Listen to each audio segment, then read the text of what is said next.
Assalamualaikum warahmatullahi wabarakatuh. Nama saya Muhammad Nurul Mukti, NIM E 2019-2091. Baik, di sini saya akan menjelaskan karakteristik Neo-Sufisme. Pada era kecemerlangan Sufisme terdahulu, aspek yang paling dominan adalah sifat ekstatik, metafisis, atau mistis filosofis. Maka dalam Sufisme baru ini, hal itu digantikan dengan prinsip-prinsip Islam ortodoks. Neo-Sufisme mengalihkan pusat pengamatan kepada pembinaan pada sosio-moral masyarakat Muslim.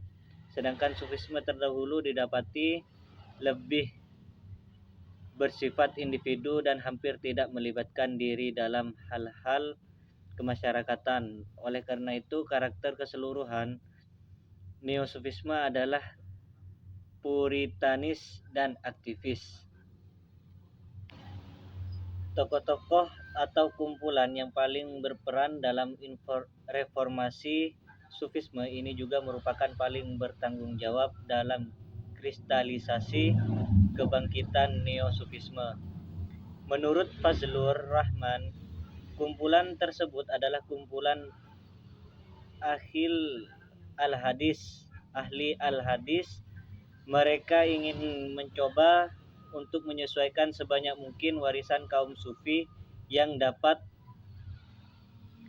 diharmoniskan dengan Islam ortodoks, terutamanya motif moral Sufisme melalui teknik zikir, muraqabah atau kedekatan diri kepada Allah Subhanahu wa taala.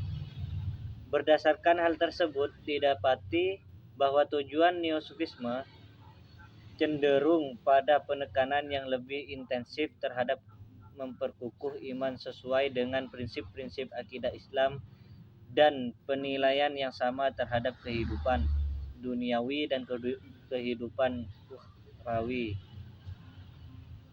Akibat dari sikap keberagaman ini menyebabkan adanya penyatuan nilai antara kehidupan dunia dengan nilai kehidupan ukhrawi atau kehidupan yang terestrial dengan kehidupan yang kosmologis. Dalam hal ini Al-Qusasi menyatakan bahwa sufi yang sebenarnya bukanlah yang mengasingkan dirinya dari masyarakat, tetapi sufi yang tetap aktif di tengah kehidupan masyarakat dan melakukan al-amr bil al-ma'ruf wa nahi an al-munkar demi kemajuan dan kesejahteraan masyarakat. Begitu pula Said Ramadan Al-Buti mengutarakan konsep ruhaniyah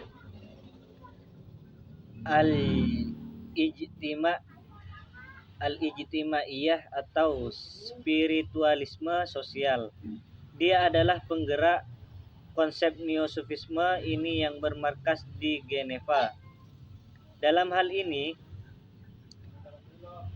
Al-Buti mengecam sikap dan cara hidup seperti yang digambarkan sufi terdahulu yang sangat mementingkan ukhrawi sehingga tersisih dari kehidupan masyarakat yang menurutnya itu adalah egois dan pengecut. Hanya mementingkan diri sendiri. Sikap hidup yang benar adalah tawazun, yaitu keseimbangan dalam diri sendiri, termasuk dalam kehidupan spiritualnya serta kehidupan duniawi dan ukhrawi. Ada dua hal yang menjadi ciri utama Neo-Sufisme yang dikehendaki Ibnu Taimiyah, yaitu 1. Tauhid dalam arti paham ketuhanan yang semurni-murninya, yang tidak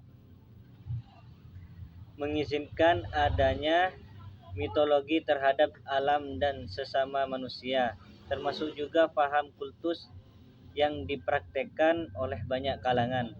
2. Tanggung jawab pribadi dalam memahami agama, tidak boleh pasrah kepada otoritas yang lain betapapun tinggi ilmu dan kedekatannya dengan Tuhan dalam bentuk taklid buta. Selanjutnya, berdasarkan beberapa pandangan dan komentar di atas, jelas menunjukkan bahwa Neo-Sufisme berupaya untuk kembali kepada nilai-nilai Islam yang utuh, yaitu kehidupan yang seimbang dalam segala aspek kehidupan dan dalam segala aspek ekspresi kemanusiaan. Dengan alasan ini pula dapat dikatakan bahwa yang disebut Neo-Sufisme itu tidak kesemuanya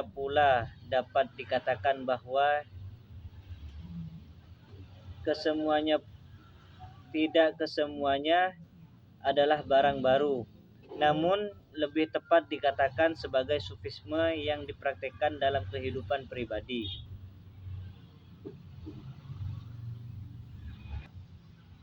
dan bermasyarakat sesuai dengan kedudukan masa kini. Dengan mengutip sedikit rumusan Nurcholish Madjid, kedudukan yang mengatakan bahwa Neo-Sufisme adalah sebuah esoterisme, atau yang mengatakan bahwa Neo-Sufisme adalah sebuah esoterisme atau penghayatan keagamaan batini yang menghendaki hidup secara aktif dan terlibat dalam masalah-masalah kemasyarakatan.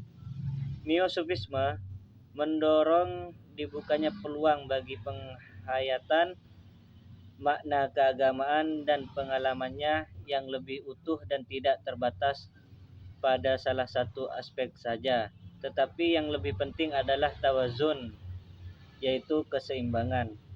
Terima kasih, sampai di sini. Assalamualaikum warahmatullahi wabarakatuh.